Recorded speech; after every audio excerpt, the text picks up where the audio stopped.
Well, good morning and welcome. Welcome to everyone here this morning. If you were here last week, you'll remember, some of you may have remembered how I opened up and been a little bit scared that I was going to point you out. We were talking about our sin and talking about how some of us have sin that's been weighing on us and sin that's been hiding.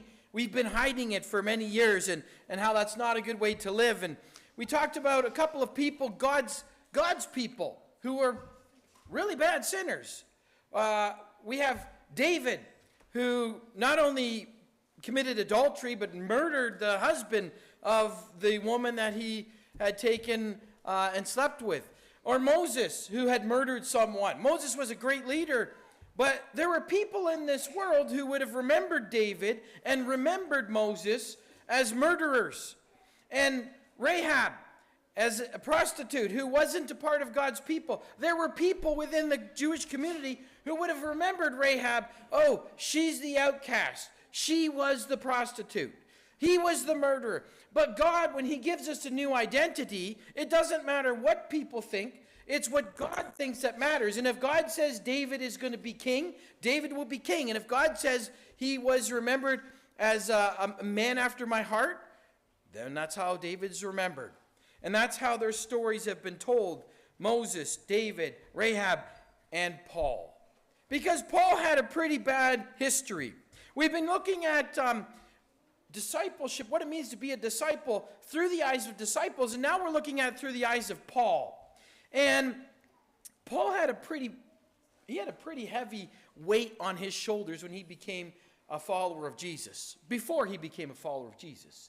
He had a lot of sin. See, he was a part of the murder plot for Jesus.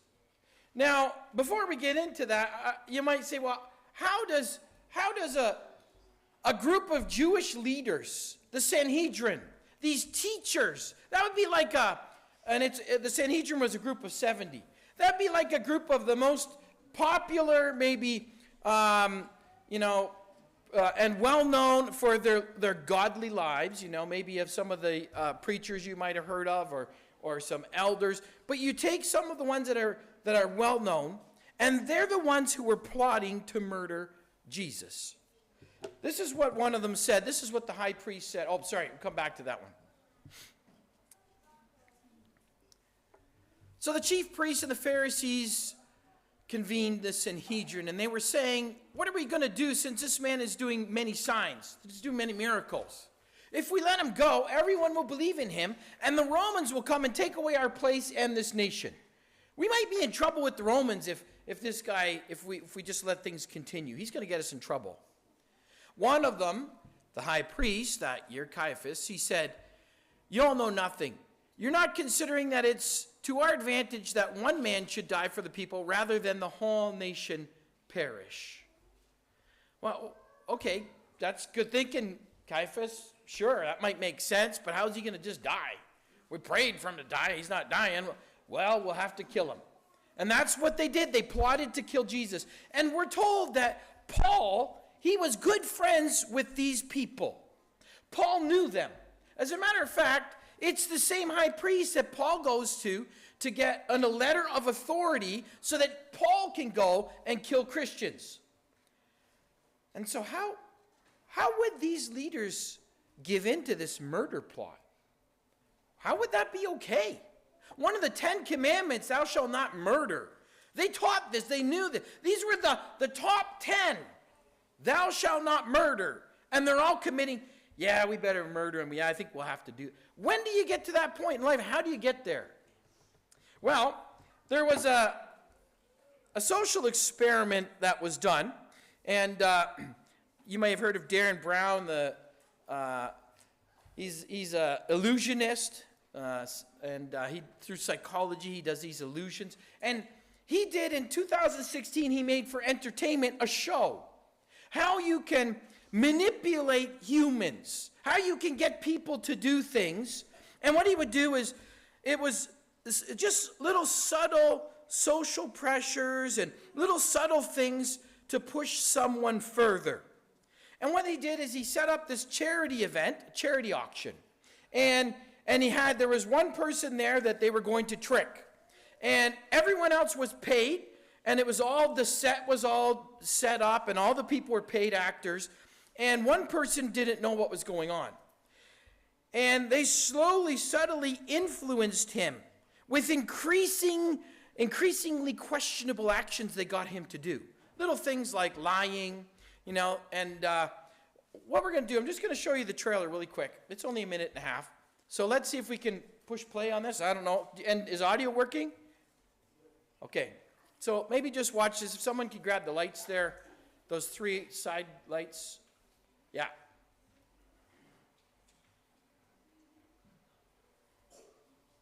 Well. Okay, here we go. Why is it wrong? I want to talk to the auctioneer. You did talk to the auctioneer and you helped him set these prices. It's completed. It's just the... Ready. Chris, I'll call it out. Let's find the pills and bring them back. Chris is enmeshed in a web of lies, and that's important. I need him to feel like there's only one way out when he's told to commit murder. My name is Darren Brown, and the question we're considering is simple. Can we be manipulated through social pressure to commit murder? 70 people coming in here. They can't see this. Take them by the knees. 70 actors will be playing out a meticulously planned and rehearsed scenario to manipulate this man, who has no idea he's being filmed. Come on, guys, what are we gonna do? He's a millionaire. He's going to make sure you go to jail. This show is about how readily we hand over authorship of our lives every day. Just give him one big push. Can social compliance be used to make someone push a living, breathing human being to their death? Welcome to The Push. Okay. Well, I'm going to spoil it for you because you can't watch it anymore in Canada. It's been taken off of the Netflix Canada, and you won't be able to find it anywhere. I know this because I tried to.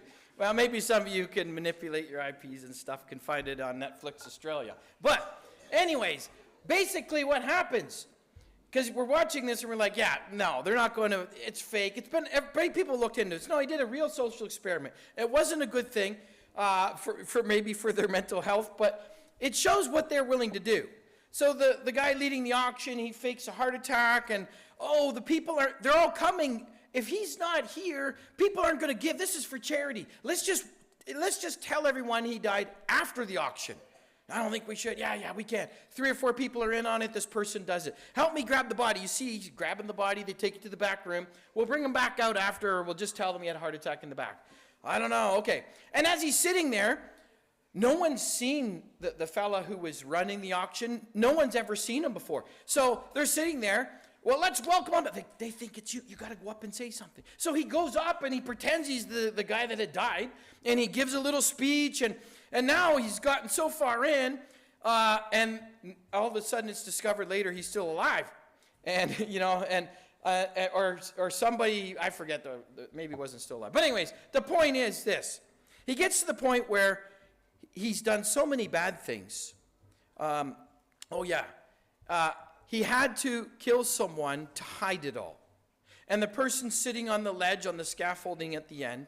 And would you be willing to push them off? They fall to their death. Now they can't testify against you, and now your life will be okay.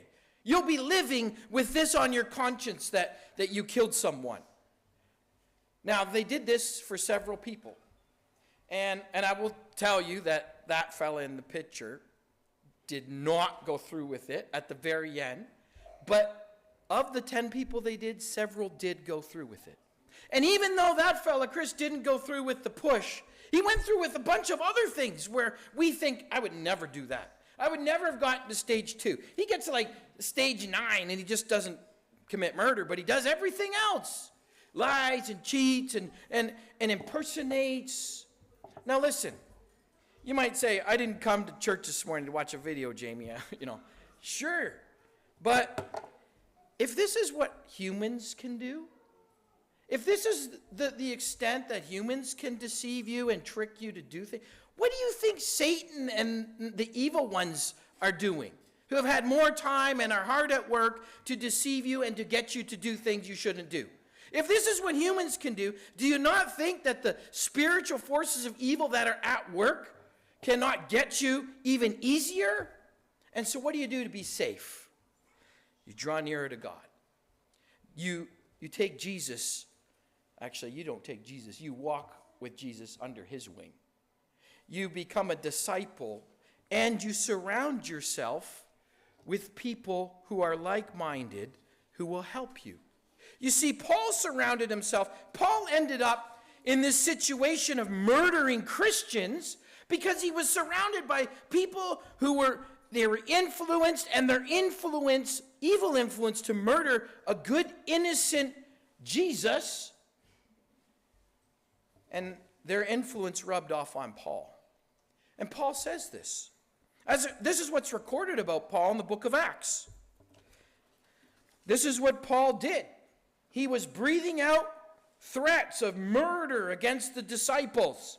And he even says himself, when he recounts the story, I persecuted these people, the way it was called. The Christians were called, they followed the way. I persecuted this way to the death, arresting and putting both men and women in jail, husbands, wives, fathers, mothers. He was blinded by the worldly to do evil. And it was on the road that Jesus found him, when he was on the road to go get some Christians. And Jesus, just as Paul was spiritually blinded, Jesus physically blinded him. For 3 days. Maybe that's 3 days as Jonah had to learn a lesson in the belly of the fish for 3 days. Jesus was in the heart of the earth for 3 days. We don't know exactly why the 3 days, but for 3 days he was blind. And then as he comes to an understanding that he needs Jesus, and he's praying, and Ananias comes and says, what are you waiting for? Get up, wash your sins away, be baptized. And he does this, and he starts his new journey. And he recounts who he was. He tells who he used to be. But he also tells us who Jesus, the new identity that Jesus gave him. He says Jesus appeared to him and said, I am sending you to the Gentiles, to them, to open their eyes. Paul's eyes were blinded. Jesus opened them. Jesus is sending Paul now to the Gentiles to open their eyes to see the worldly that they have been following. And so be careful who we follow. Be careful who's leading us. There's two things. Our desires can lead to more desire, evil or spiritual. And the people that we follow can lead to even more justification of following those evil desires. Paul would write, as we had read, Austin had read to us this morning, the flesh desires what is against the spirit. Now, the works of the flesh are obvious. Now, I highlighted that. Paul says the works of the flesh, of evil, the spiritual, or against the spiritual, the worldly is what I meant to say, are obvious. Are they? They should be obvious. To Christians, they should be obvious. But to the world, there's a lot of people, you read this list, and for the first time, you're like, I didn't know that was a sin. I didn't know. Because sometimes we're living in all our friends and the world around us, the influence of those around us are shaping what's right and wrong. And so when you're with a bunch of the Sanhedrin and they're like, we got to kill this Jesus, he's not innocent. He's a liar. He says he's God. He's a blasphemer. We kill blasphemers. Oh yeah, and you justify doing what's wrong. And sometimes we can do that in this world. People can justify.